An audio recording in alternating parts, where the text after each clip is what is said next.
menggugurkan. Ketika selesai, kami mengatakan masih dia. Buat saya, saat itu teringat sekali sampai bagaimana mencari teman hidup ketika kita dalam kubur. Bagaimana memotivasi diri kita sehingga kita punya teman dalam kubur Al-Quran sampai di hidup pasti. Mohon motivasi bisa. Terima kasih. Assalamualaikum warahmatullahi wabarakatuh. Waalaikumsalam. Langsung dijawab atau sambil dulu? Langsung aja, takut soalnya nggak saya catat. Ya. Ya. Bagaimana caranya kita punya sahabat di dalam kubur kita? Semua orang yang mencintai kita dan kita mencintai mereka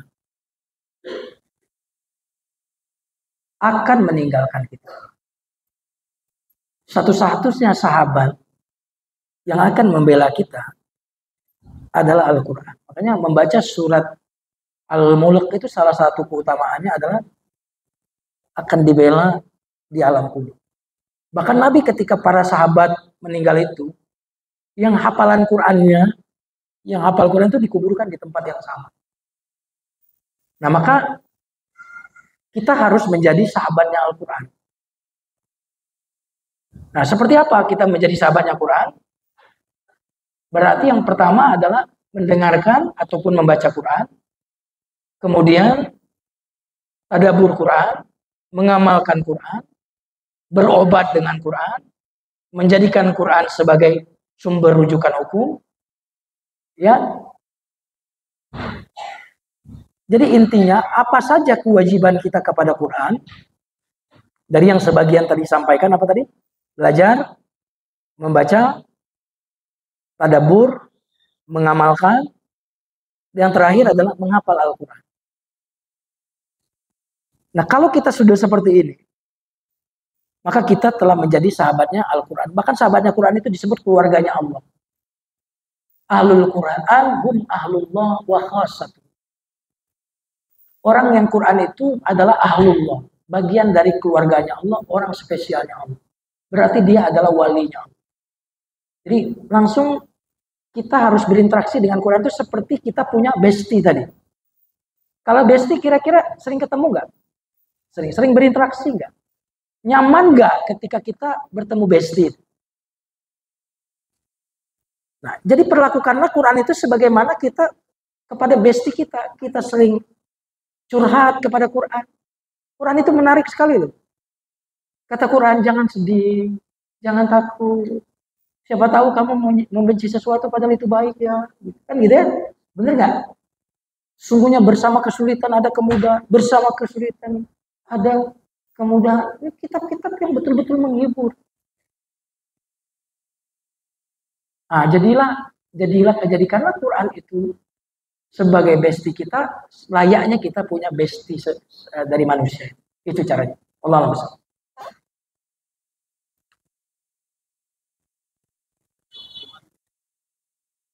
Mic-nya cuma satu ya.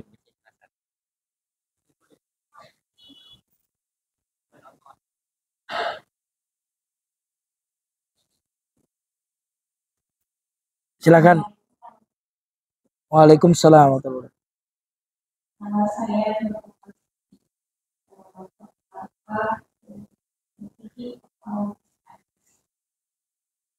dan saya ingin Masya ada hidayah tips memang agar orang itu kuat selain rutin membacaannya, agar Quran itu kuat banget yang apa ya. Kalau untuk baik. Membaca Al-Qurannya, kita sudah baru hafal kita sudah ya. Ya, sebentar ya.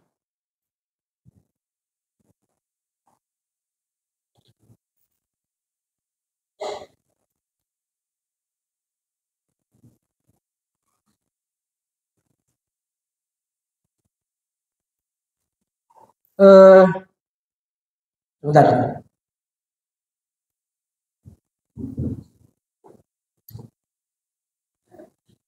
Ini dia. Oh, enggak ada.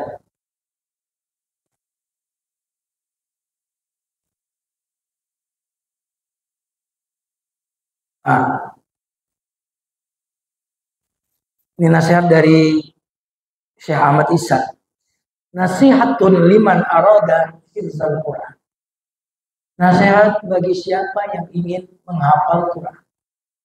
Yang pertama adalah qalil al-miqdar. Kalau nambah hafalan jangan banyak-banyak. Wa akfir at-tikrar.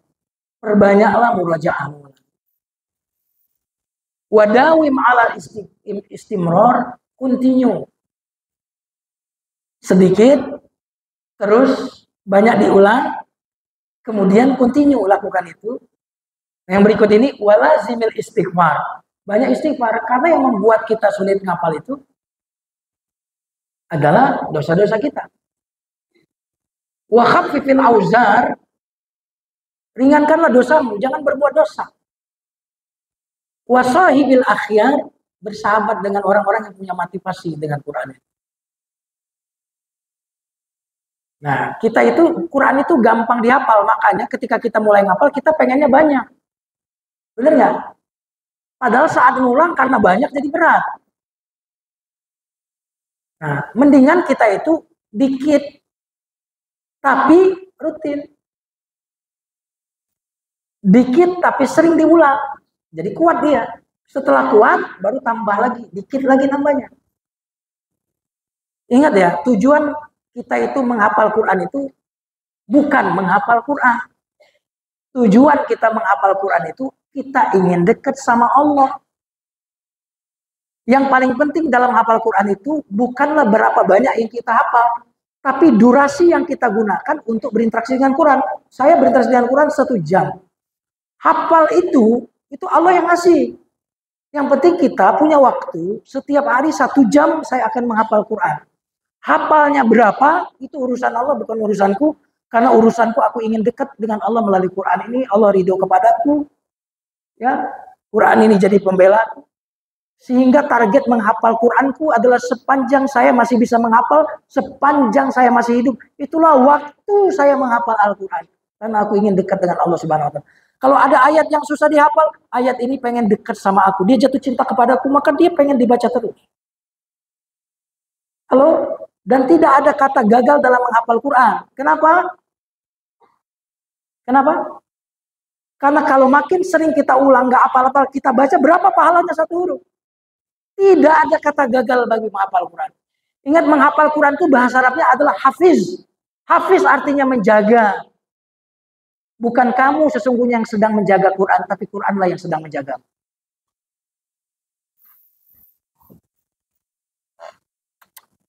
Cukup. Baik. Pertanyaan berikutnya. Ustadz sih nggak usah nanya. Ustadz nih, Ustadz Romli, jeruk makan. Oh, Ramli. Pasir dong. Pasir. Dari ini ini yang berkaitan dengan buatan ibadah. Ini kan pembacaan cuma banyak kita yang memang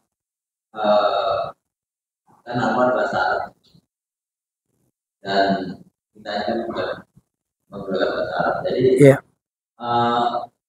untuk bisa kita menyentuh hati kita dengan emosi yang saat itu kita baca itu kan kalau kita nggak paham dalam ayat ini mengenai saya baru mengetahui bahasa Arab, tapi ketika kita baca ayat-ayat seperti Maryam itu ada kisah yang sakit yang ini kita bisa langsung bisa ayat mana karena kita paham itu ayat yang kita baca bahasanya kita paham. Pertanyaan saya gini, apa nasihat untuk kita ini supaya kita ini bisa mendalami Al-Quran dan ketika kita baca itu paham, ya mau nggak mati kan kita belajar bahasa kita. Mungkin itu Iya. sarannya. Ya. Yang pertama, jadilah orang yang sedang bacalah Quran seolah kita sedang mencari sesuatu.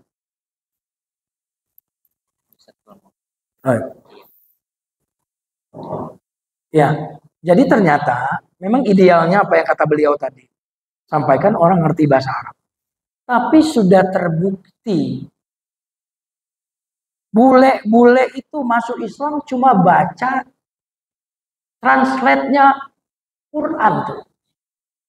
Contoh kalau di Indonesia misalnya Ibu Irina Handono, apa dia paham bahasa Arab?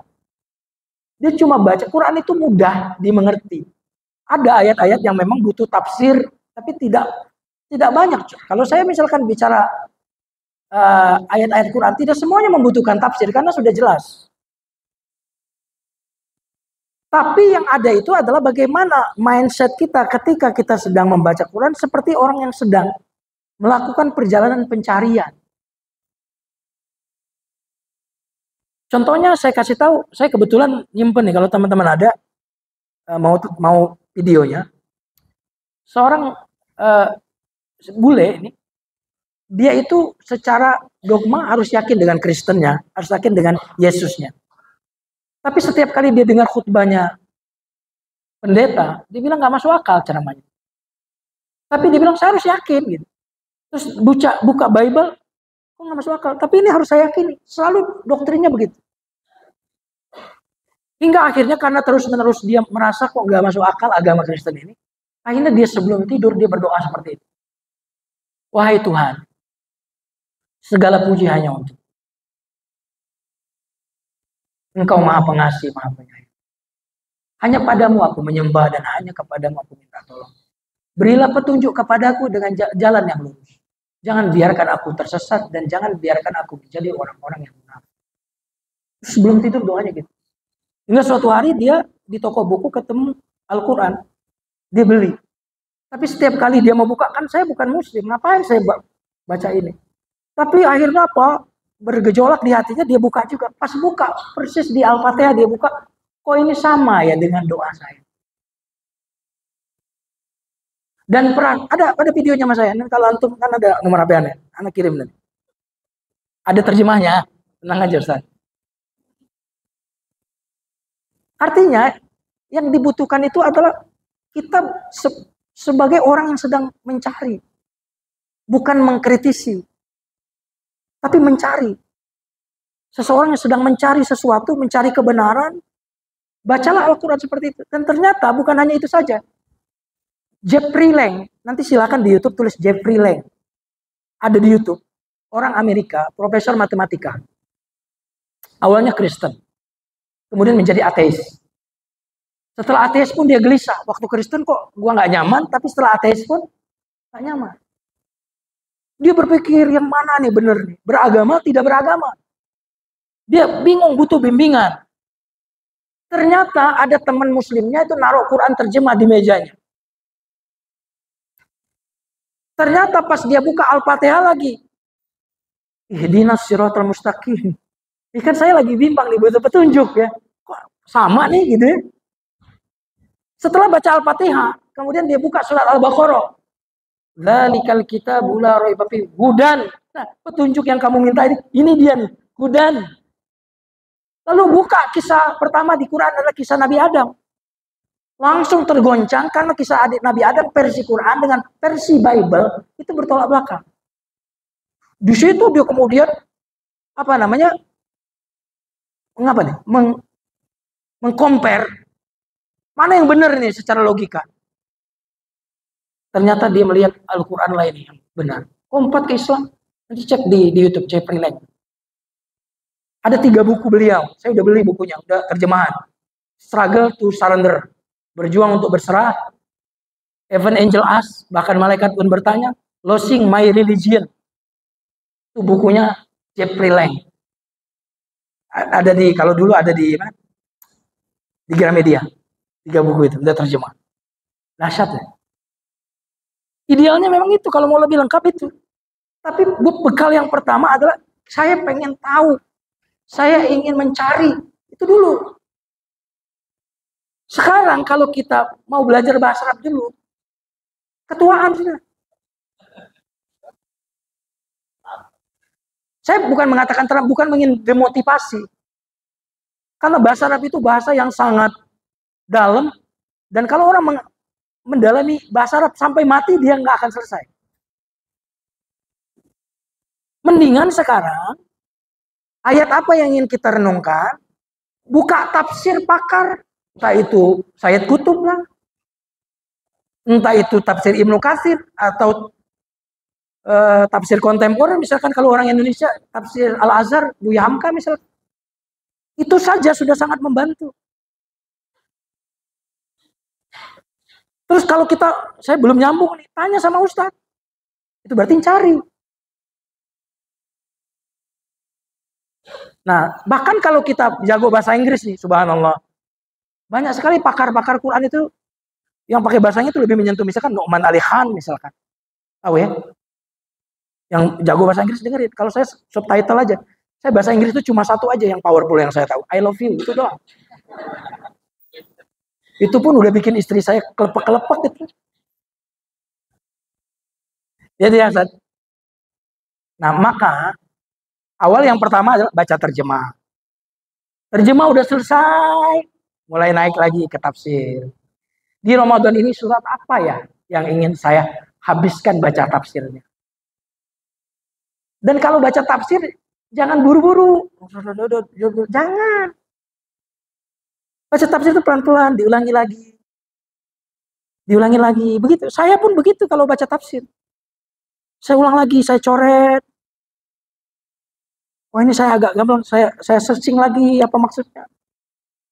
Nah, baru akan dapat. Jadilah orang yang sedang melakukan pencarian. Apa yang kau cari akan kau dapatkan. Itu dia. Asyik. Baik, jawab itu ya. Satu pertanyaan lagi. Alan, silakan. Assalamualaikum warahmatullahi wabarakatuh. Waalaikumsalam warahmatullahi wabarakatuh. Habib. Jadi kita bekerja pagi dan pulang kadang malam. Ya. Kadang di waktu-waktu membaca pasangan. Ya.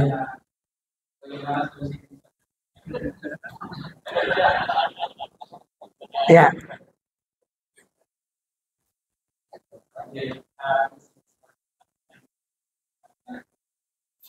Ya. Ya. Wassalamualaikum.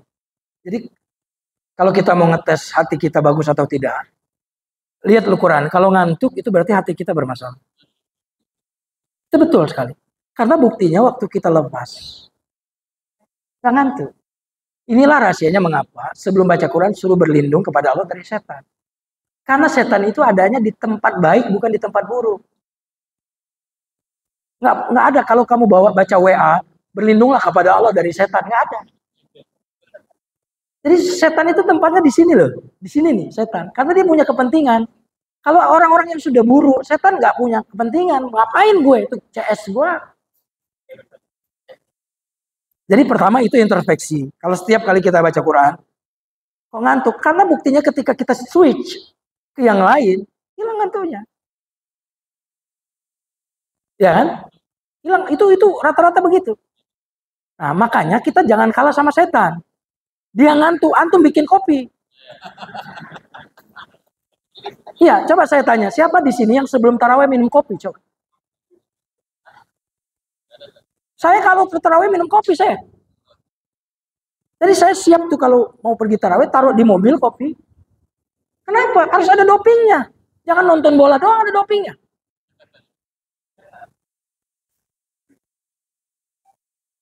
Terus bikin suasana. Dupa, wangi-wangian. Yang asap kayak orang Arab itu. Bikin tuh begitu. Baju pun yang wangi ketika mau baca Quran. Jadi dikondisikan seperti itu karena sebenarnya malas itu tanda bahwa sesuatu itu penting. Saya ulang lagi kalimatnya. Semua yang kita malas lakukan isyarat bahwa sesuatu itu penting. Setuju nggak? Membaca Quran itu awalnya berat, maka paksakanlah. Itu aja udah. Doanya Allah mempaksakan. Saya mau tanya, yang tadi 3 juz, apa nggak males? Malas. Yang 3 kali khatam, apa nggak males? Malas. Semua orang hebat itu malas, tapi tetap melakukan. Itu aja sudah. Benar nggak? Siapa yang nggak malas sholat malam? Malas. Tapi orang hebat itu malas, tapi tetap melakukan. Tidak ada manusia yang tidak malas. Tapi orang yang berhasil, dia malas, tapi tetap melakukan. Itu aja sudah. Cukup ya? Baik, terima kasih banyak atas paparannya. Saya kita akan lagi. Baik, sedikit pengumuman. Untuk para pendidik atau pembina